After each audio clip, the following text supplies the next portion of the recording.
Hi everyone again. My name is Alice Santa, and this is my second video of back to school prep and why we're doing it, some few tips. So we think it's really important to check in with yourself.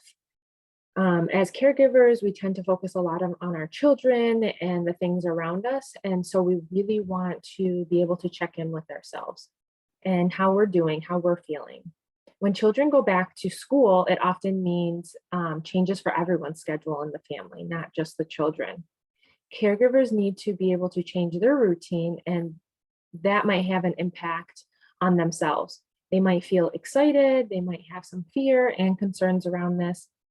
So, being able to make time to check in with yourself and how you're feeling is really important. It's also important to, um, if you're having questions or wondering, especially about COVID, being able to find trusted resources to kind of have your questions answered for you.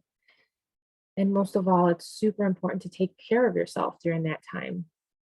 So we have like a saying, you can't pour from an empty cup. So it's really important to be able to check in with yourself and kind of say like, okay, right now I'm feeling good. I'm excited for my child to start back to school. I might get a little bit of time back to myself and be able to do X, Y, and Z, whatever it may be.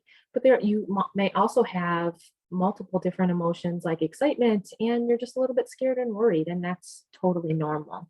So being able to kind of check in with yourself and see how you're feeling about it, I think is really important. And if you are feeling nervous and anxious or have some hesitation, just really try to think about what can you do to help yourself? What do you typically do to help reduce some of that stress and anxiety? Is it taking some deep breaths? Is it going on a walk? Is it just taking a break? So there's different things. Everybody does something different to help take care of themselves. So try to do what helps you and what works best for you, I think is really important. So just remember to check in with yourself, especially over the first um, few weeks of school and leading up to school. It can be a little bit hectic for families. We also want to use safe-based messaging. Some of you may have heard this, some of you may have not. So we often use or hear language such as it's not safe or it's dangerous. Don't do that. We don't want to do that so you don't get sick. I know I've been guilty of doing this, especially in the beginning of the pandemic, with a lot of like fears and unknowns, really trying to protect myself and my child. So I know that I've used some of this language.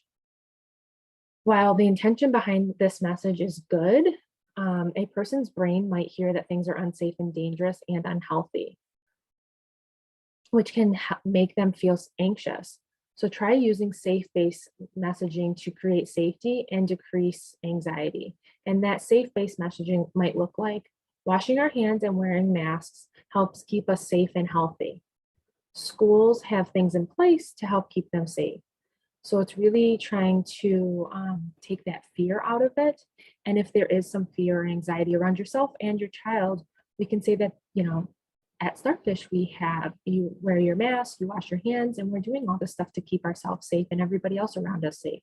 So really trying to switch from like, that's not safe or that's dangerous to we're doing what we can to keep our bodies safe as well as the others around us. So it's really important to try to have that slight switch and using safe-based messaging.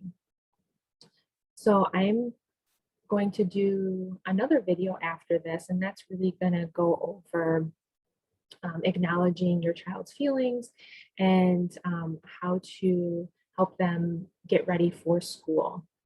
So looking forward to you watching the next video. Thank you.